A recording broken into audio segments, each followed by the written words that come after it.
Taib, bismillahirrahmanirrahim. Assalamualaikum warahmatullahi wabarakatuh. Alhamdulillah, summa alhamdulillah, summa alhamdulillah. Kita masih diberi kesehatan di pagi ini. InsyaAllah kita kembali bersama-sama mengkaji hadis Nabi kita Muhammad SAW. Salawat dan salam senantiasa tercurahkan kepada beliau, baginda kita Nabi besar Nabi Muhammad SAW. Mudah-mudahan beliau bangga dengan apa yang kita lakukan, insya Allah. Alhamdulillah, hari ini kita langsung aja masuk ke hadis 51 yang masih berkaitan dengan kasih sayang Rasulullah SAW kepada ibu dan anak. An Abi Qatadah Al-Haris bin Rabi'i radhiyallahu anhu qala Rasulullah SAW. Dimaafin kalau suaranya agak-agak serak ya, masih belum sembuh total. Inilah aqumu ila shalah wa uridu an utawil fiha fa asma'u buka as-sabi fa atajawwazu fi salati karahiyya an asyqa ala ummihi. Rawahul Bukhari. Ini hadis masih sama kayak kemarin tentang meringankan sholat. Diriwayatkan juga dari Sayyidina Abu Qatadah Al-Haris bin Rabi'i radhiyallahu an, Rasulullah bersabda, sungguh aku berdiri untuk melaksanakan sholat dan aku ingin memanjangkannya. Lalu aku mendengar tangisan seorang anak kecil, maka aku mempercepat sholatku karena aku tidak ingin memberatkan ibunya. Hadis ini diriwayatkan oleh Imam Bukhari. Ternyata ada beberapa hadis dengan masalah yang sama ya, dengan ajaran yang mirip ya, yang kemarin tentang muamalah, tentang kasih sayang, tentang kalau sholat jadi imam jangan lama-lama karena makmumnya kita nggak tahu gimana keadaan mereka. Dan ini juga cerita udah disampaikan kemarin ya, Nabi dengar anak kecil nangis, tadinya pengen memanjangkan sholatnya, akhirnya dipersingkat karena nggak ingin membebani ibunya. Pastinya ibunya nggak khusyuk, kepikiran ya. Kadang-kadang anak itu memang bisa jadi sebab orang tua jadi gak khusyuk beribadah ya. Sedikit periwayat, manakib dari periwayat Sayyidina Abu Qatadah Al-Haris bin Rabi'i radhiyallahu an. Abu Qatadah ini adalah sahabat Nabi dari kalangan Ansor, yaitu penduduk Madinah. Artinya yang menolong Rasulullah hijrah ya, dan kaum muhajirin saat itu. Beliau dikenal sebagai sahabat yang sangat pemberani karena beliau ini ikut beberapa perjuangan bersama Rasulullah. Abu Qatadah dikenal juga sebagai seorang penunggang kuda yang terampil, pintar gitu naik kuda. Dalam beberapa riwayat, beliau tuh dapat pujian karena keberanian dari pengabdian dan juga perjuangannya. Beliau meriwayatkan beberapa hadis ya, sejumlah hadis Nabi termasuk hadis ini. Ya, hadisnya yang memperlihatkan kelembutan Rasulullah, perhatian Rasulullah ya, kepada keadaan umatnya. Belajar bahasa Arab ya, ini artinya sesungguhnya aku. Ya, mufradat. La aqumu, benar-benar aku berdiri. Ilas shalah, untuk melaksanakan sholat. Uridu artinya aku ingin. An utawwila, untuk memanjangkan. Fiha, dalam salat itu. Buka artinya nangis, tangisan. As-sobi, sobi artinya anak kecil. Kalau sobiyah anak kecilnya cewek. Fa'atajawwazu, lalu aku meringankan atau mempercepat, bisa juga ya, dicepetin. Karohiyah, karena nggak suka sesuatu yang dibenci, sesuatu yang makruh, sesuatu yang nggak seneng, nggak dipengenin. Karohiyah an asyukka, memberatkan ya, atau menyulitkan, ala ummihi, atas ibunya.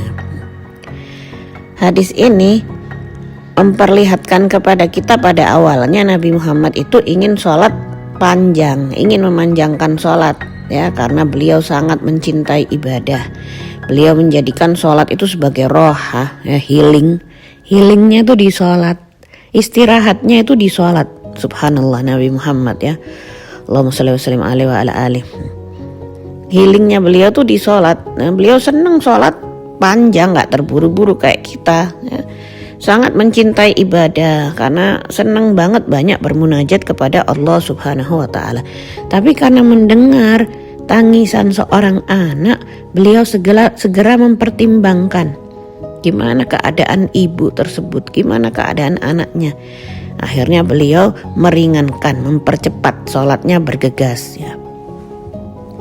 Nah, beliau memahami ya, seorang ibu itu mungkin merasa khawatir terhadap anaknya, kehilangan kehusyuan karena dengar tangisan ya.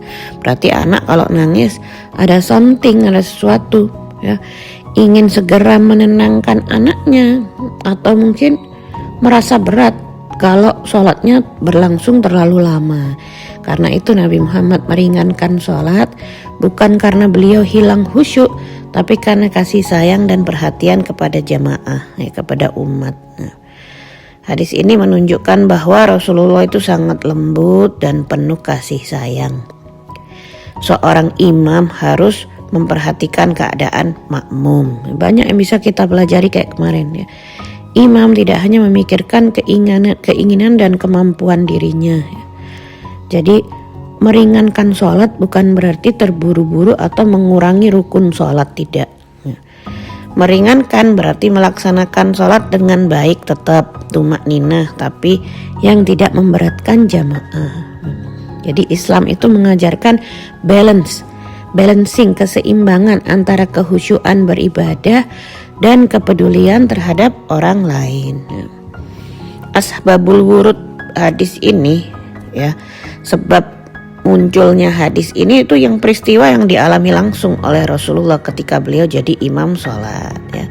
Pada saat itu berdiri, udah niat pengen panjangin, dengar tangisan seorang anak kecil di antara jamaah yang hadir yang jadi makmum ya, maka membuat ibu itu merasa khawatir. Maka Rasulullah memendekkan, mempercepat agar tidak menyulitkan ibu tersebut ya.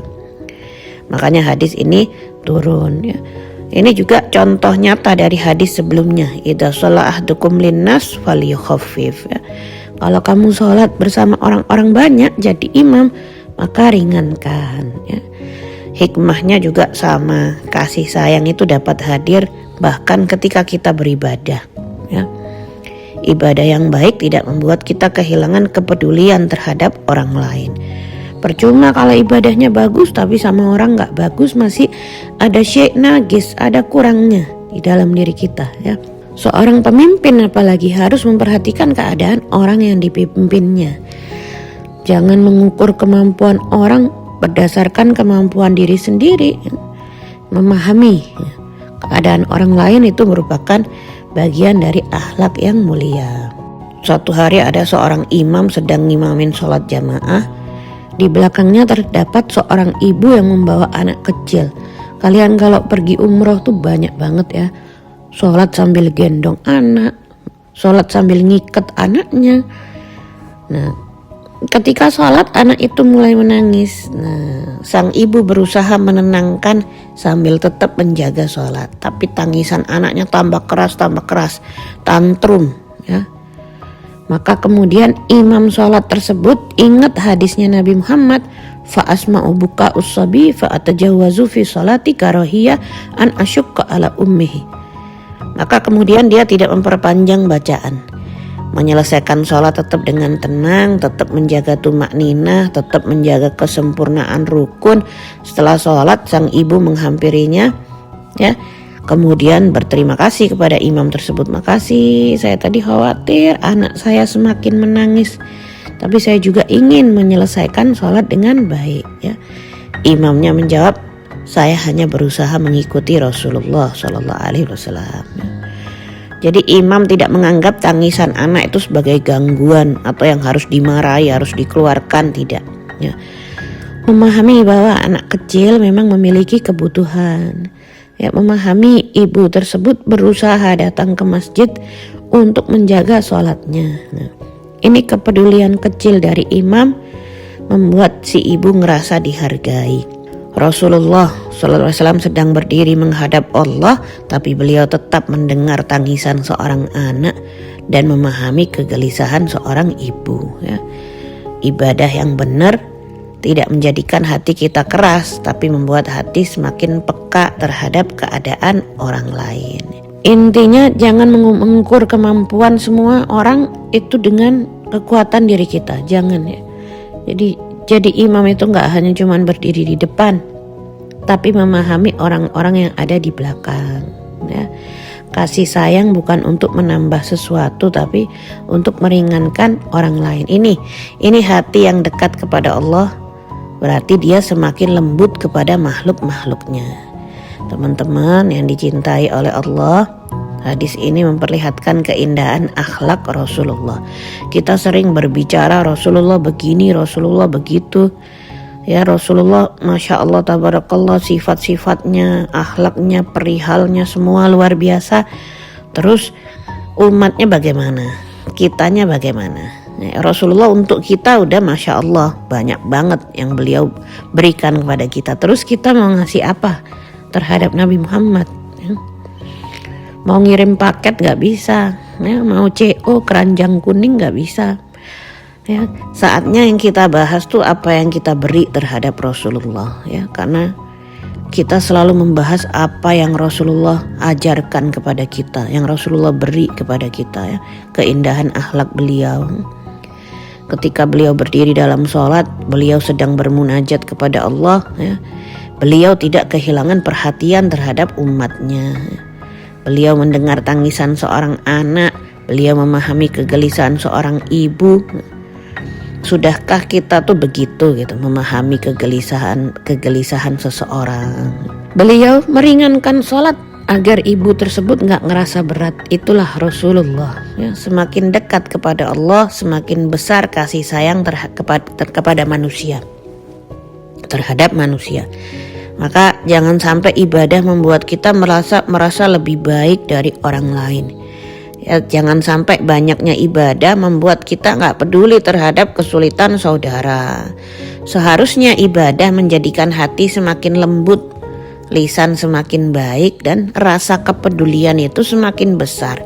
Banyak orang tuh gak peduli. Kadang kalau lagi traveling orang nungguin lama, gak peka, gak peduli dengan sekitar, satu bis nungguin, dia masih sholat sunnah, masih ibadah, wudhunya panjang. Itu gak boleh, itu termasuk dolim ya. Kayaknya sih ibadah tapi sebenarnya mengganggu ya. Padahal kalau lagi travel, sholat sunnah bisa dilakukan di atas kendaraan, gak boleh ganggu. Wudhunya bisa yang cuman wajib-wajib doang ya, karena antri. Nah itu rasa peduli. Bukan yang penting saya ibadahnya panjang, saya bagus, tapi bikin orang lain nunggu. Sukanya tuh kayak begitu ya. Nginjek-nginjek sandal orang di pengajian, gak peduli, yang penting hadir pengajian. Ada yang dirugikan di luar sana, katanya orang majelis ya. Wah, kadang kurang peduli, yang diurusin ibadah diri sendiri, tapi muamalah sama orang dibiar-biarin ya. Jadi jika ibadah telah mendekatkan kita kepada Allah, maka seharusnya ibadah itu juga menjadikan kita lebih lembut kepada manusia, lebih peka. Semoga Allah menjadikan kita orang yang rajin ibadah, iya ya. Memiliki hati yang penuh kasih sayang, iya ya. Tapi juga serta mampu mengikuti kelembutan Rasulullah SAW dalam apa? Dalam memperhatikan keadaan orang lain. Ini hadis yang bisa kita pelajari. Kemarin udah dibahas banyak, kurang lebih sama. Kita pindah ke hadis selanjutnya insyaallah biidznillah.